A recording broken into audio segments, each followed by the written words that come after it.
I've always loved horror movies. I especially love movies like The Shining and Rosemary's Baby and kind of the classic horror films. And I just thought that this was a script that had the potential for great performances, a cool concept, and something a little different from what you see in your average horror movie that you go out, to see in the theater these days. I love the environment of being kind of trapped in this lab and kind of playing with the idea of what happens when you die and what would happen if you came back to life and what could you potentially bring back with you or how would you be different?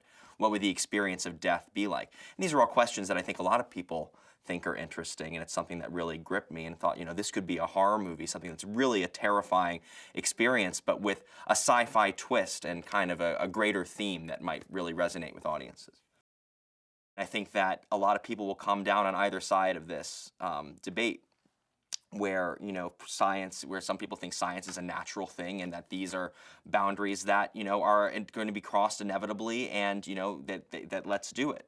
And for other people, life is a holy thing and, you're not supposed to be violating these rules between life and death. And when something's dead, it's meant to be dead. And that it's a defilement to try to bring them back to life.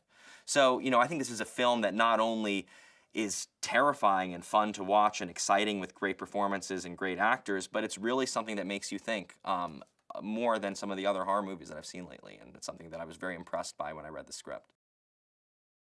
We started thinking about what is hell? What is the version of hell? Is hell something that you make yourself, and that's something that you could be trapped in? And so what we're doing is we're taking one of our characters and we're placing her in her own personal hell, where it's the worst moment of her life just on repeat over and over and over again, and then they rip her out of that. I mean, I don't think that I would be in a very stable mental state. Our serum in the film, not only does it bring you back to life, but it actually makes you stronger and it heals you and it actually gives you powers beyond what a normal person would have. We suppose that it actually wakes up dormant parts of the brain that would allow for supernatural abilities. So if you combine this feeling of, having greater powers, the feeling of going insane from being trapped in your own nightmares for years and years and years, it's a very volatile combination. And our characters are trapped in an underground laboratory with no way out, and they're just having to deal with somebody who is very much out of control of their emotions, but with all the power to end all their lives at any time. Olivia Wilde is a truly unique talent. She is absolutely committed to her role, and she will go any place that she needs to tell the story.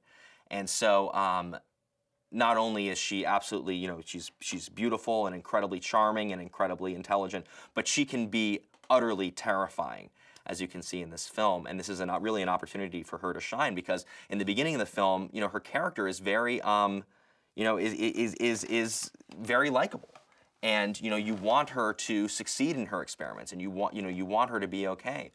And so this is a film where we really get a chance to kind of flip the script on her character, and she does a real incredible job playing both sides, kind of playing a light side and playing the real dark side. 死んだ人間を生き返らせる。それは禁断のプロジェクトだった。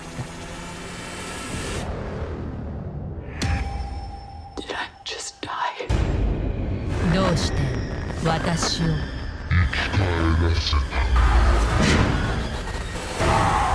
た？ラザロ・エフェクト。あなたは生き返らせたい人がいますか？